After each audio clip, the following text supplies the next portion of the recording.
गैर आदिवासी जमातींना अनुसूचित जमातीचे प्रमाणपत्र देऊ नये, जिल्हाधिकारी यांना निवेदनाद्वारे मागणी।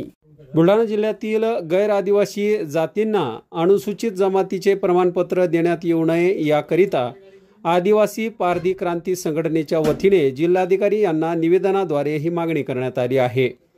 जिल्ह्यातील 6 उपविभाग असून 6 विभागांमध्ये गैर आदिवासी जाती वास्तव्यास असून विशेष म्हणजे कोळी समाज मलकापूर, मोताळा, नांदुरा, बुलढाणा, चिखली, जळगाव, जामोद, संग्रामपूर, खामगाव, शेगाव या तालुक्यात मोठ्या प्रमाणात आहे।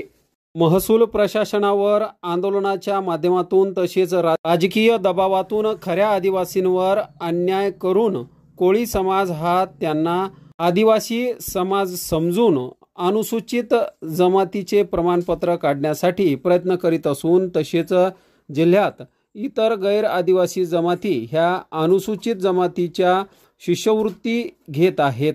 तो लाभ त्वरित बंद करण्यात यावा व गैर आदिवासी जमातीचे प्रमाणपत्र रद्द करण्यात यावे अशी मागणी आदिवासी पारधी क्रांती संघटनेच्या वतीने जिल्हाधिकारी यांना निवेदनाद्वारे करण्यात आली आहे। निवेदन देतेवेळी जिल्हा अध्यक्ष विनोद डाबेराव, निलेश सोळंकी, संतोष चव्हाण, हरसिंग राणे, अतुल जाधव, सुरेश चव्हाण, संदीप सोळंकी, गजानन चव्हाण, लक्ष्मण सोळंकी आदींच्या स्वाक्षऱ्या आहेत।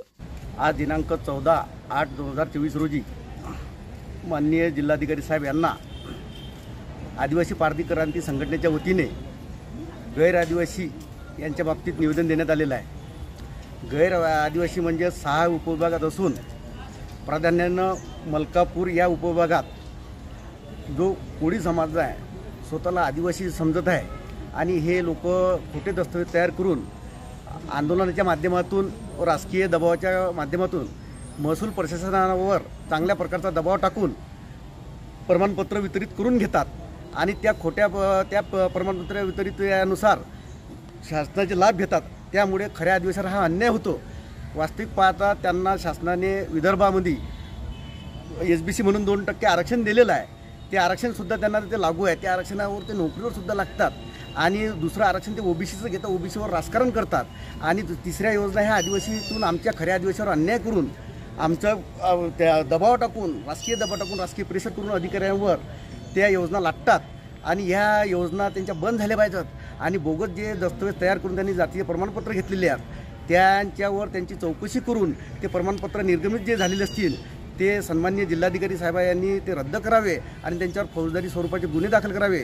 जर अशा घटना झाल्या नाही तर आमच्या खऱ्या आदिवासीला चांगला न्याय मिळेल आणि आम्ही मुख्य प्रवाहात येऊ आणि जर या बोगस आदेशावर जर कारवाई झाली नाही, प्रशासन केली नाही किंवा शासनाने सुद्धा केलेली नाही तर आम्ही याच्यापुढं उग्र आंदोलन आदिवासी पारधी संघटना पूर्ण महाराष्ट्रभर नव्हे तर बुलढाणा जिल्ह्यात तर करूच परंतु महाराष्ट्रातसुद्धा करू आणि सर्व अधिकाऱ्यांना आम्ही सळो की पळो करू ही आमची मागणी आहे।